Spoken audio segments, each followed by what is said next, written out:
Hello, I am Kobe from Hearns Hobbies, and I'll be looking at the French Light Assault Tank, the light tank, the H39. This is a brand new kit by Tamiya in 35th scale. It has just come over from Japan. And we'll be doing an exclusive look at this kit on our bench today. So, I haven't actually even opened the box. I've taken the shrink wrap off. I haven't opened this thing yet. I have read that it comes with two figures, one full figure and a commander, a German commander for the cupola. And I'm really excited to have a look at this really small French tank, which has a lot of history. So this is the H39, which came after the H35. And it had a newer engine with higher horsepower, and it was a tank that supported infantry and just like a light assault tank in the 30s, and then it was also involved in the invasion of France in 1940. It had a top speed of 35 kilometers an hour, and what else?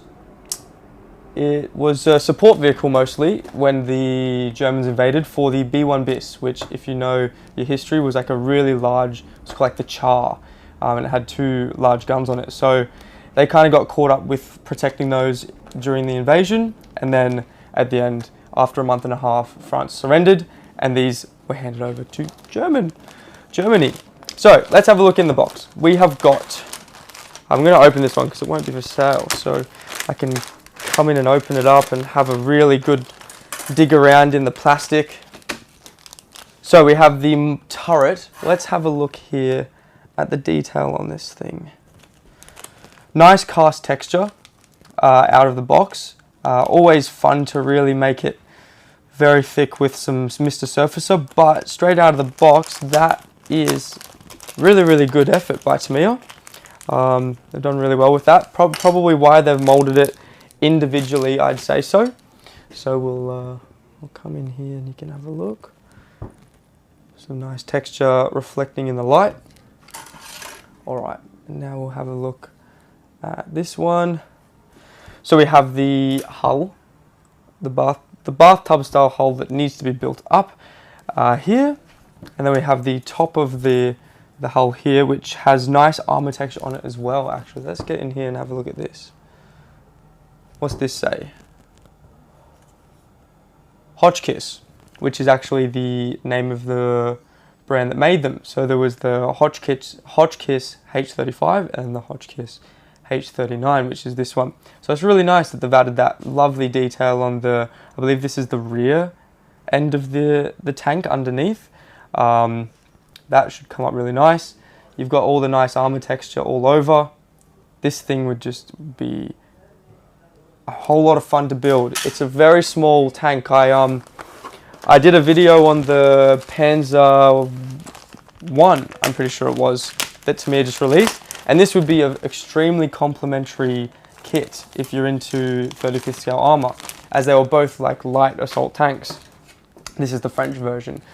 When France captured these, they took them into their own service, and there was about 200 to 300 of these H39s that ended up in German service, and they utilized them as a second line of call in battle. So if the first line of defense was broken or the attack, they would come through with these. Having a look here, we've got a nice breech on the gun, which is lovely, a little bit of detail. So if you're having the cupola open, you'll have a nice little bit of detail to come through. We've got the commander's hatch over here, all the parts being built up. And over here, I believe this is your German soldier here. Yes, that's his little squash cap there, and there's a little bag. And then over here you have your French soldier, the French commander with his helmet there. So there's quite a few parts to build him up, but I think that was a deliberate move by Tamiya to get all the molding really nice with no seam lines that really get in the way of that crisp detail, which on the leg, they've really done really well on that inside where the crotch is. Just there, look at that. Really lovely. Going to the next level with this plastic injection molding. Oh, my favorite. I love that they're going this direction. I'm getting sick of rubber tracks. Not that I build many of them with rubber tracks, but when I do, I'm not a fan. Link and length. This is the middle ground for tracks, I believe. You get 2 sprues, identical sprues, 1 for each side. And link and length tracks enable you to build up the track without assembling every single little track together, but also having a nice level of ability to make them mold around really nicely, because rubber tracks tend to sit up off of your model. So these have a pre-molded wag. So these have a sag in the track. So that will be the top part. And then the bottom part is flat, so that it sits on your bench flat and secure.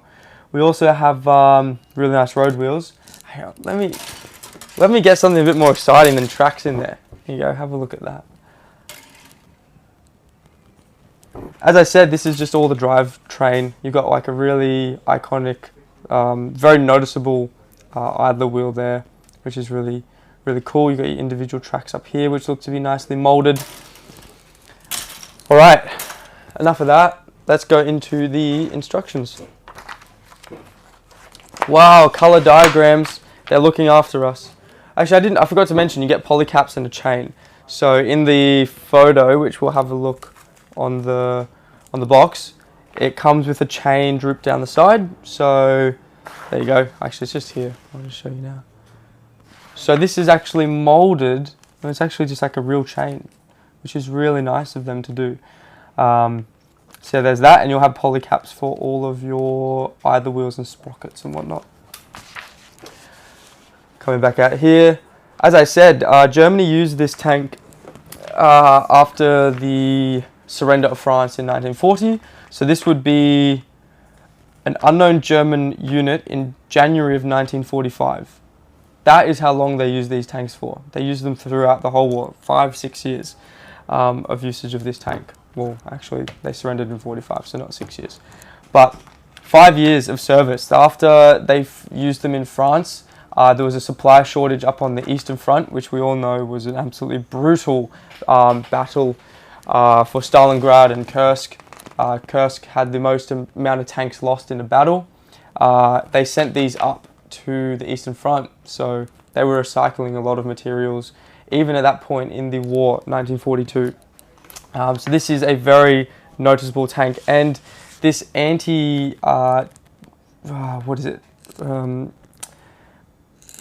trench, this tipping point back here was very, very known on the French tanks in the First World War as well. So that's a very interesting design that came across over and through. So we have the French army in the spring of 1940 and an unknown unit in 1945 by Germany. What else do we have? So there's different types of grills and vision covers and cupolas for the French version and the German version. The F on the end of the Panzerkampfwagen 38H 735, F stands for French, just to designate it that it was a previously French tank, which was nice of them. They were kind of considerate. All right. So this is just like an information leaflet where you can get all of your information about it, and you've got the French designation there with a little flag. Tech tips becoming more and more common in all of the Tamiya new releases at the moment. So going through all the parts that you just seen that I've shown will be coming up through this. So we have the bathtub tile hull going on there, the rear plate of the hull there, and then we've got some fixtures and the toe points for the vehicle, the drive sprockets, that iconic shape, all here. The bogies will be fairly simple, put together there. Spring goes in there. All right, more bogies on this side being built up for the rear, so I believe they're a different type of bogie. And then we've got the idler wheels, which is really nice there. So there's two different types. That's A and B. So B version will be the German version, A version will be the French version. So there you go, they upgraded it later with a little bit extra strength on those idler wheels, putting that together. Track stayed the same, so you've got this that you have to make up. Fit tracks to wheels before cement has cured. Sounds good. make note of that. We've got the fenders going on. Can do some lovely weathering with those. Or there will be upgraded parts for this with Photo Etch in the coming months, I presume, after the release of it. Upper hull being attached to the lower. We've got some of the fenders and you've got an axe being put on. The exhaust here and the jack base. More like a sledgehammer, and the exhaust and the jack base being put onto the model over here. Engine deck. Take note of which one you need to use for yours, if you're doing the German version or the French version. Pickaxe, shovel. The trench tail. There you go, I was semi-right with that.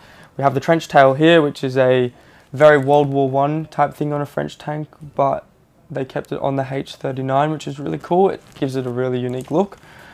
Putting that all together, stays the same for both versions.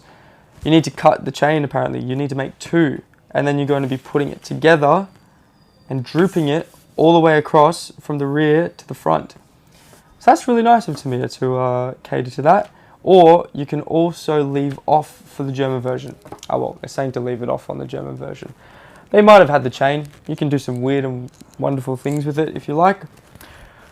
Alright, and then we're building up the turret with the gun mechanism all being built here around the breech, and then we've got the turret being put on down here, the lower part, and that's being slid into position before the rest of the turret ring being put into position. Different types of cupola, the French cupola and then the classic German cupola, which is very similar to something like a Panzer III, being put onto the tank. The rear compartment for the shells to be ejected being put on there. Wehrmacht tank figure being put in there. There you go, his head is like just protruding. Let's get in there. That would be kind of funny if you built him like that. That's really cool. Twisting that on, or if you're more of a en français oui person, there you go, there's your French soldier posing next to the tank there. And that's it. We have got some painting guides for the H39, which is very nice of them, in English, German and French. Haha, that's really smart of them. And then we've got decals, and that will be it. So that has been the H39. There is more than enough to talk about with this kit. Brand new by Tamiya. Very, very lovely looking kit. Once again, a very small 35th scale tank compared to something like a Tiger or a King Tiger or even an M4 Sherman. But really packs a punch out of the box. Some lovely cast iron detail and really lovely molding on this kit. So, I have been Kobe. This is the H39 by Tamiya in 1/35th scale, and I hope you have a wonderful rest of your day. We'll see you next time. Cheers, guys.